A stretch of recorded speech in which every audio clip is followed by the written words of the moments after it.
Po informaciju više idemo do Tel Aviva i Toma Grossa, stručnjaka za Bliski istok i međunarodne odnose. Gospodine Gross, dobroveče. I evo, izraelski zvaničnici napominju da sporazum između SAD-a i Irana nije obavezujući za vladu Benjamina Netanyahua. Kakve su reakcije na sporazum u Izraelu?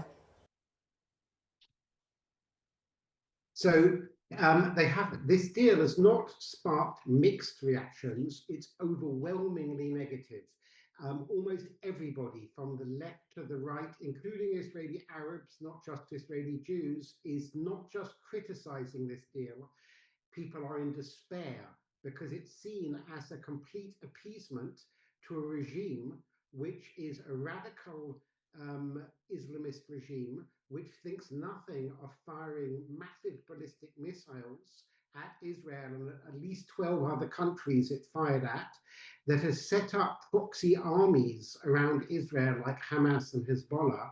And now Trump is basically legitimizing the regime, a regime that, by the way, massacred about 40,000 of its own civilians this past January, and thinks nothing of human life. So this is not a normal regime.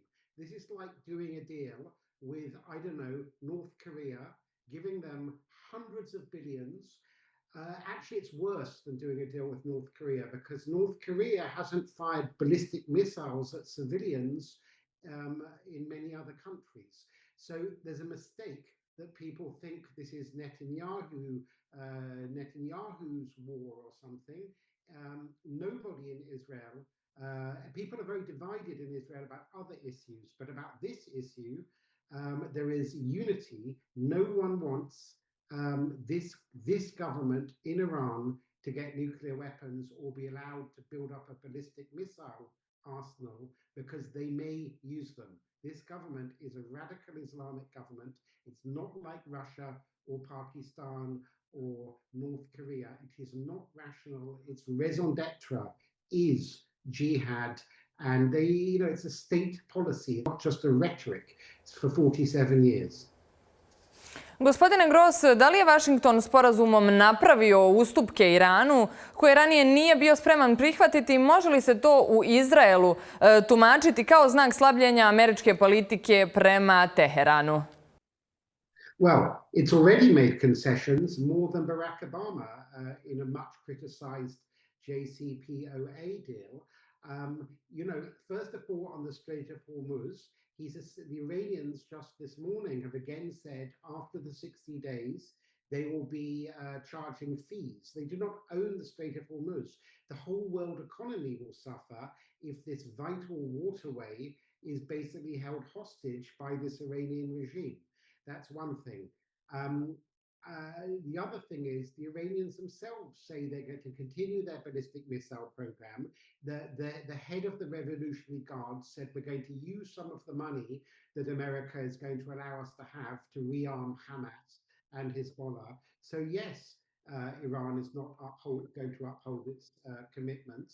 And it's no surprise because this is not Iran. This is a very, very radical regime. It's wrong to think of this regime as a regular government. Uprkos dogovoru između Sjedinjenih Američkih Država i Irana, izraelska vojska i dalje nastavlja napadati Liban. Iran prijeti odmazdom. Može li trenutna situacija dovesti do propasti američko-iranskog dogovora? Yes, it could, which is why Trump is pressing Israel not to respond to Hezbollah attack. But Netanyahu is under a very, very strong pressure inside Israel. I mean, only this morning, another young Israeli was killed.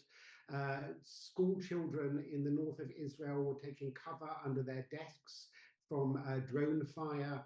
And, just to make it clear, from the October 7, 2023, 2.5 years ago, Hezbollah attacked Israel from the north a few hours after Hamas attacked from Gaza. And since then, they have fired tens of thousands of rockets, Hezbollah. They are bigger than some NATO armies with all the money they had from Iran. And whatever Netanyahu might agree with Trump, he will lose the Israeli election if he doesn't protect the citizens of Israel in the north. And Hezbollah are not trying to fire at military targets. They are deliberately firing at civilian targets. Israel is at least trying to counter Hezbollah threats. Israel is not aiming at Lebanese civilians. And I might add that lots of Lebanese are also unhappy with this deal because Hezbollah, through Iran, is kind of holding Lebanon hostage. And Lebanon can never move forward as a state as long as you have this militia that's better financed and better armed than the Lebanese army, which the Lebanese army can't counter. So you have which country would allow a foreign militia within their country funded by another radical regime? This deal is terrible for Lebanon, terrible for Israel, and terrible for most Arab states too. Gospodine Gross, hvala na analizi.